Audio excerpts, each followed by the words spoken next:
invite Foreign Secretary Sir to make his opening remarks.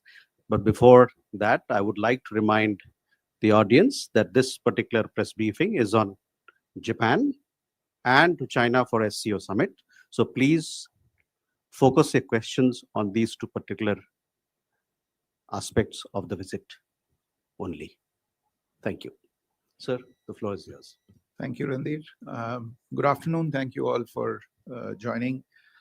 Today, as you are aware, the Prime Minister, Shri Narendra Modi, is embarking on an official visit to Japan on the evening of 28th August. He will be in Japan on the 29th and the 30th of August for holding the 15th India-Japan Annual Summit with the Prime Minister of Japan, His Excellency Shigeru Ishiba.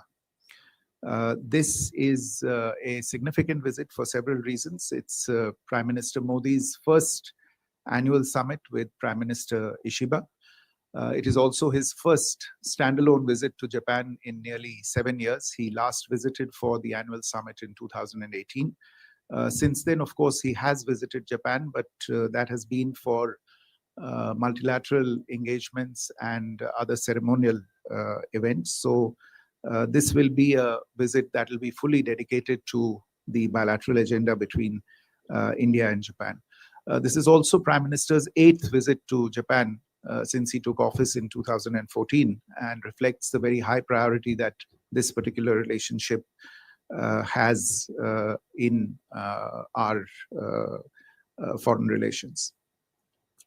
The annual summit between India and Japan, as you would be aware, represents the highest level dialogue mechanism that exists between the two countries, and it drives the agenda of the India-Japan Special Strategic and Global Partnership.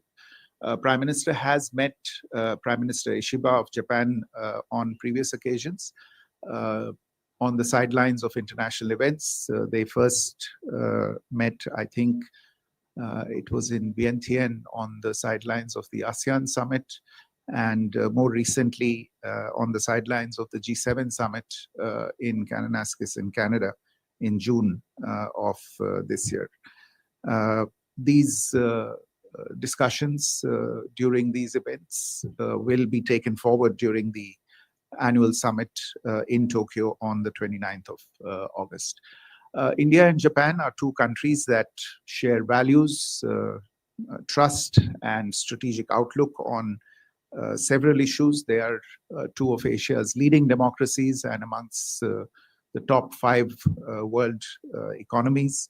Our bilateral relations have expanded steadily in scope and ambition over the last decade, and today comprise trade and investment, defense and security, science and technology, infrastructure and mobility, people-to-people contact, and vibrant cultural engagement between the two sides. So the 15th summit will give both prime ministers the opportunity to do an in-depth review of these ties, take stock of progress in the last few years across multiple domains, and of course, as is usual, exchange views on regional and global issues of importance. This will also be an opportunity to launch several new initiatives in order to build greater resilience in the relationship and to respond to emerging opportunities and challenges. One of the features of the annual summit between India and Japan is an engagement between the two leaders outside the capital, and on this occasion as well, the program includes a visit outside Tokyo, which is again going to be something to look forward to for the two leaders. The program also includes interactions of the Prime Minister with several other political leaders from Japan, as also with friends of India in Japan. The Prime Minister will also participate in a business leaders forum with captains of Japanese and Indian industry. These interactions are aimed at deepening the very important trade, investment, and technology relationship between the two countries. We have also seen in recent years an intensification of the engagement between Indian states and Japanese prefectures. And an engagement focused on this particular aspect has also been planned for during the visit. Overall, the visit will consolidate our long-standing friendship. It will open fresh avenues of cooperation and reaffirm our shared commitment to peace, prosperity, and stability, both for the two countries as well as in our shared Indo-Pacific region and beyond. Let me stop there, and I'll turn the microphone over to my colleague, Secretary West, to brief you on Prime Minister's visit to Tianjin for the SCO summit. Thank you. Namaskar. I will now share some information about the upcoming SCO summit. Prime Minister Shri Narendra Modi will visit Tianjin, China, for the 25th meeting of the Council of Heads of State of the Shanghai Cooperation Council, the SCO, on 31st August and 1st September 2025 at the invitation of His Excellency President Xi Jinping of China. The SCO was established with the primary goal of countering three evils of terrorism, separatism, and extremism, which continue to remain a challenge. Today, as a regional platform, there is a broader range of sectors of cooperation among the SCO members. The SCO comprises 10 members. In addition to India, they include Belarus, China, Iran, Kazakhstan, Kyrgyzstan, Pakistan, Russia, Tajikistan, and Uzbekistan. There are a number of dialogue observers also. India has been a member of the SCO since 2017, and earlier it was an observer since 2005. During the period of its membership, India has held the chair of the SCO Council of Heads of Government in 2020 and of the SCO Council of Heads of State during 2022-2023. India engages actively with various institutional processes and mechanisms of the SCO and participates in the ministerial meetings and other dialogue formats.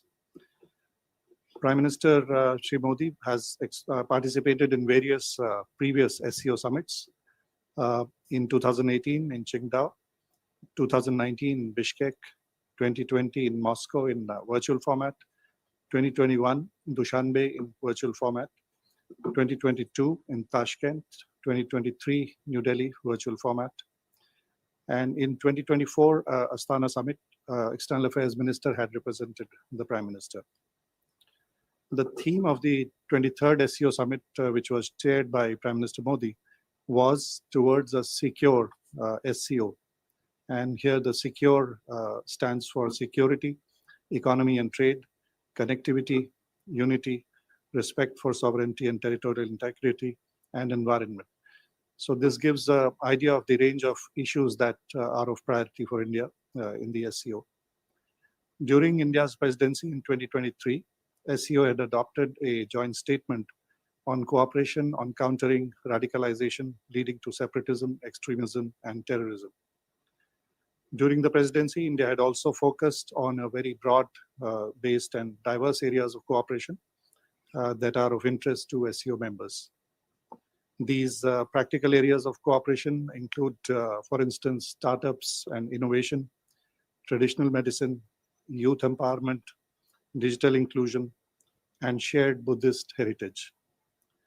Earlier in 2020, India had hosted the Startup Forum and established a working group on this important area. A conclave of young scientists had been organized, which has now become a regular mechanism. The first ever meeting of consortium of economic think tanks and an SCO business conclave was also hosted by India. Traditional medicine was another subject where an expert group was established upon an Indian initiative, and several events were hosted to promote traditional medicine. India also hosted an exhibition on our shared Buddhist heritage during its 2023 SCO presidency. and 10 classics of Indian regional literature were translated into Russian and Chinese languages. Also, during that presidency, the city of Varanasi was designated as the first ever cultural and tourism capital of the SCO during the year 2022-2023. And the city had hosted several socio-cultural events aimed at fostering people-to-people ties. All these initiatives and events have been well received by SCO member states. As you may know, the Secretariat of the SCO is based in Beijing, and Uzbekistan hosts the Regional Anti-Terrorist Structure, RATS, in Tashkent. Security cooperation remains one of the important areas of focus for India, and India had chaired the SCO RATS Council during 2021-2022. Earlier this year, in February, the Secretary General of SCO RATS, Mr. Nurlan Yermakbayev, who is a former Minister of Kazakhstan, had visited India and held useful discussions. In May this year, the ICWA had hosted a 20th SCO forum in New Delhi on the theme Secure SCO. In recent months, India has participated at ministerial level, senior level, in several ongoing processes of SCO. This includes the meetings that were where the Indian delegation was led by NSA, Raksha Mantri, and External Affairs Minister in their relevant SCO formats. The program elements for the upcoming 25th SCO Summit in Tianjin include a welcome banquet dinner in the evening of 31st August, and the main summit will be held on the next day, Monday, 1st September. And in addition to this, Prime Minister is expected to hold some bilateral meetings on the sidelines of the SCO Summit. Thank you. I'll stop there. Floor is open for questions. Okay. Question there, right behind. There, behind you. Yes.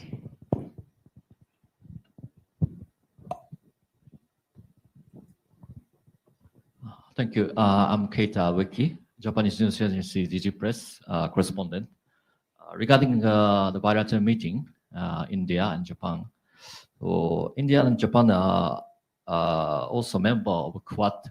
So will Prime Minister Modi invite Mr. Ishiba to Quad Summit, which will be held in India later this year? Thank you. Ayushi? So this is Ayush Agarwal from ANI. During the China visit, what is the possibility of a bilateral meeting with Russian president on the sidelines? And second, during the meeting with Chinese president, would there be any discussion on US tariffs? As China has recently said that it stands with India and blamed the US, referring it as a bully. So would there be any discussion on the tariffs? Thank you. So please focus your question on the Japan visit and the visit to Tianjin for SCO. Please, Madhu. Sir Madhurendra, मैं news nation से मेरा सवाल SCO को लेकर है। जैसा कि आपने खुद बताया कि आतंकवाद एक बड़े एजेंडे के तौर पर एससीओ फोरम पे रहा है और पहलगाम आतंकी हमले और उसके बाद ऑपरेशन सिंदूर के ठीक बाद एससीओ की पहली बैठक है जिसमें पाकिस्तान भी मेंबर के तौर पे है। क्या हम उम्मीद करते हैं कि आतंकवाद को लेकर ये फोरम एक बेहतर मैसेज दे पाएगा, जो भारत का स्टैंड है कि talk and terror can not go together और आतंकवाद के रहने की स्थिति में किसी भी तरह के संबंध नहीं पाकिस्तान से स्थापित हो सकते हैं, उसको लेकर कोई मैसेज होगा? चूंकि ऑपरेशन सिंदूर के दौरान चीन ने भी पाकिस्तान को मदद की थी, तो क्या इस बाबत भी कोई बात उस मंच से हमको लगता है कि भारत अपने एजेंडे में शामिल करेगा और क्या ये ज्वाइंट डिक्लेरेशन में हो पाएगा? Uma? So I'm Huma Siddiqui from Stat News Global. I have a question related to the visit to Japan. You talked about defense as part of the agenda. So in the defense and security, what is any important announcement expected? And in the space sector, Japan has been participating with ISRO. Is there anything on the agenda about that? Keshav? Thank you, sir. Keshav Padmanabhan from The Print. I have a question regarding the annual summit to Japan. In connection to to the earlier question, are we looking at any sort of outcomes of co-production of defense with Japan? Is that something on the agenda? And with regards to the SCO, if I may also ask, we know that Pakistan will be attending the summit. India is there. We've seen that in the past, during the defense ministers' meeting, there was a lack of consensus over terrorism, which is a core goal of the SCO. So, how do you expect at the leaders' summit for any sort of declaration or joint this thing? What are sort of the red lines that India is thinking of when it comes to terrorism, separatism, and extremism that it believes should be part of the document? Could you give us a sense of that? Thank you. Thank you. So we have a set of questions, so we'd like to address them. Okay, let me address a few of the questions. I think question from our friend back there on the Quad. You're aware that the Quad is indeed an important platform for working on and promoting peace, stability, prosperity, and development in the Indo-Pacific region. In more recent years, its agenda has expanded to take on issues of practical cooperation, if I can call it that, and health security. It covers critical and emerging technologies. There's an initiative with regard to critical minerals that has been discussed recently. Overall, with regard to how to make supply chains more resilient, and also infrastructure development. So these are all issues that are a priority both for India and for Japan. Both our countries attach high value to this forum and to this partnership.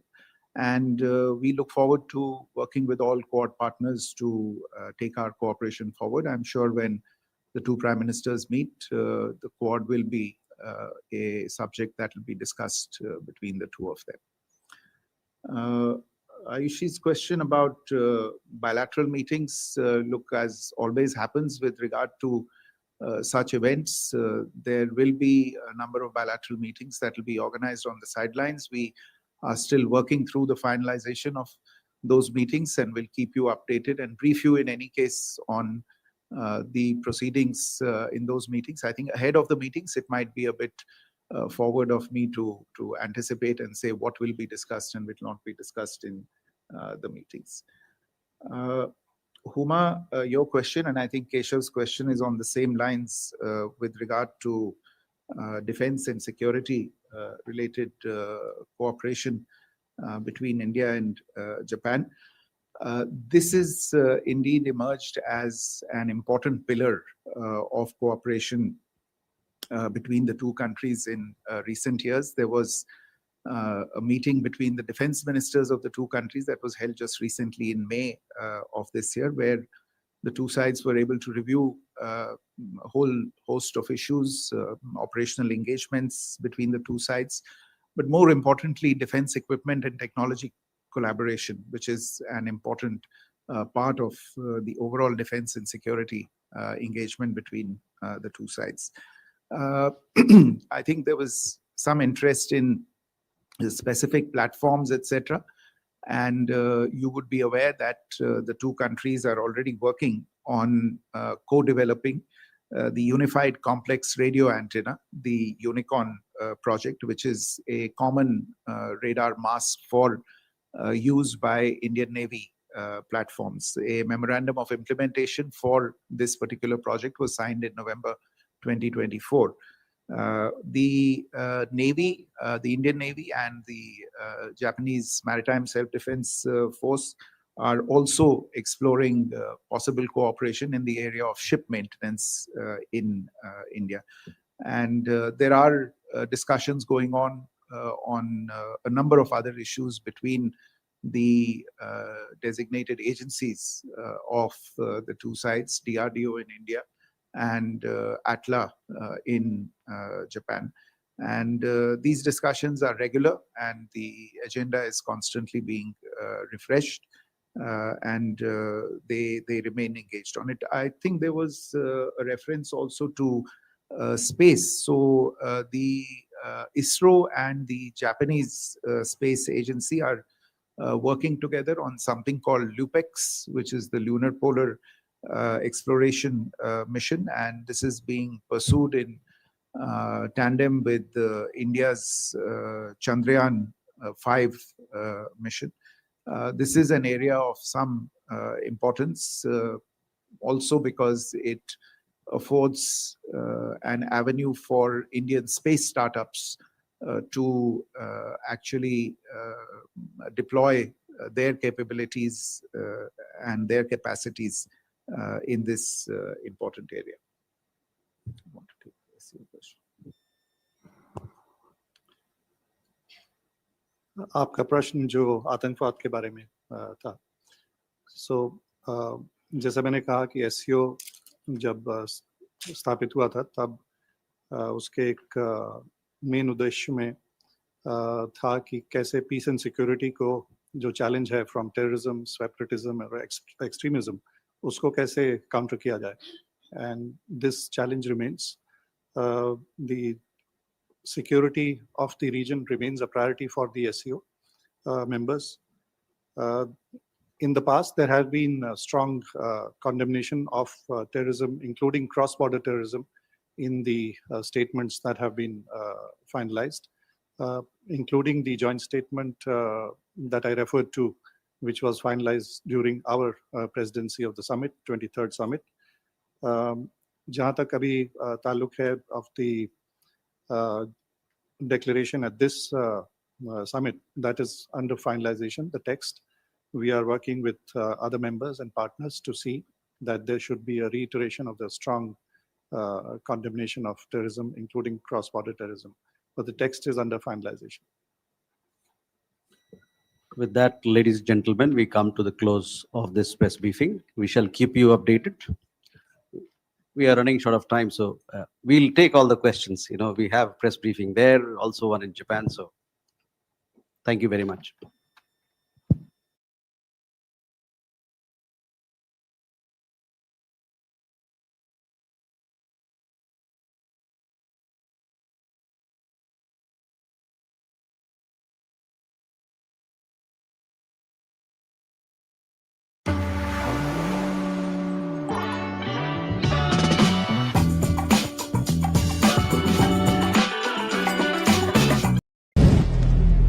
अगर आप भी लेना चाहते हैं देश दुनिया की तमाम जानकारी तो आज ही सब्सक्राइब करें हमारे चैनल को. साथ ही नीचे दिए बेल आइकन को जरूर दबाएं ताकि हर अपडेट आप तक पहुंच सके.